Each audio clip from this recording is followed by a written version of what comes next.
கர்த்தருடைய நாமத்துக்கு ஸ்தோத்திரம் உண்டாவதாக. கிறிஸ்துவின் அன்பு அளவிட முடியாதுங்க. அவ்வளோ ஆழமானது, உயரமானது என்று சொல்லலாம், அழகானது என்று சொல்லலாம். ஏனென்றால் நாம் பாவிகளாக இருக்க அவர் நம்மை தேடி வந்திருக்கார் பாருங்களேன். நம்ம ஒரு குப்பை, நம்ம ஒரு அழுக்கு, எவ்வளோ கேவலமான ஒரு பாவங்களை செய்து கொண்டிருந்த நம்மளை தேடி வந்திருக்காருன்னா எவ்வளோ பெரிய அன்பு பாருங்களேன். எனக்கெல்லாம் இப்போ நான் யாருன்னா ஒரு குடிகாரர் வந்து பேசினாங்கன்னு வச்சுக்கோங்களேன், அவர் பேச பேச நாற்றம் அடிக்கும், நிற்கவே முடியாது. அதுமாதிரி சிகரெட் பிடிச்சிட்டு போகிறாங்க, அந்த மூக்கு அந்த ஸ்மெல் பார்த்தாலே நம்மளுக்கு அப்படியே மூச்சு, அதாவது நல்ல காற்று எங்கேயாவது வாங்க மாட்டோமான்னு அப்படியே மூச்சை அடக்கிட்டு இருப்போம் அவங்க போகிற வரைக்கும். அப்படி யோசிக்கும் போது இன்னொன்று விபச்சாரங்கள், அந்த இடத்துல எல்லாம் எப்படி நிற்க முடியும் இல்லை? ரொம்ப அருவருப்பான காரியங்கள் செய்கிறது, கொலை, ஒருத்தனை அப்படியே துடிக்க துடிக்க கொலை செய்கிறது, எவ்வளோ காரியங்கள் இருக்கு இல்லையா?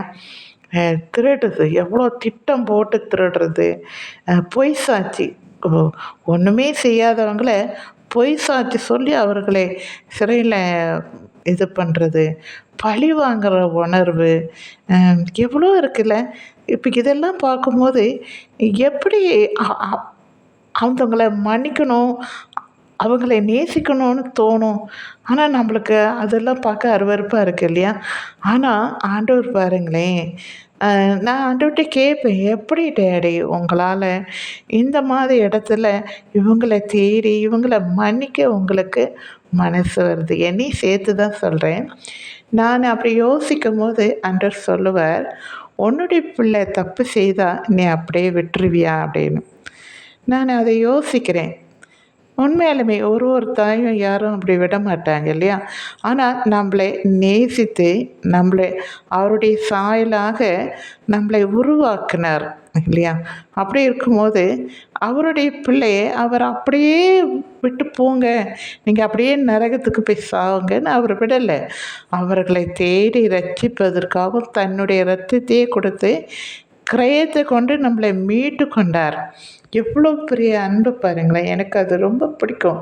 அதை யோசித்து பார்க்கும்போது அவருக்கு எவ்வளோ நாவு இருந்தாலும் போதாதுங்க நன்றி சொல்ல.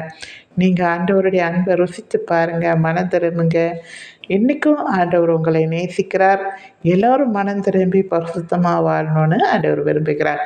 சரிங்களா? தேங்க்யூ.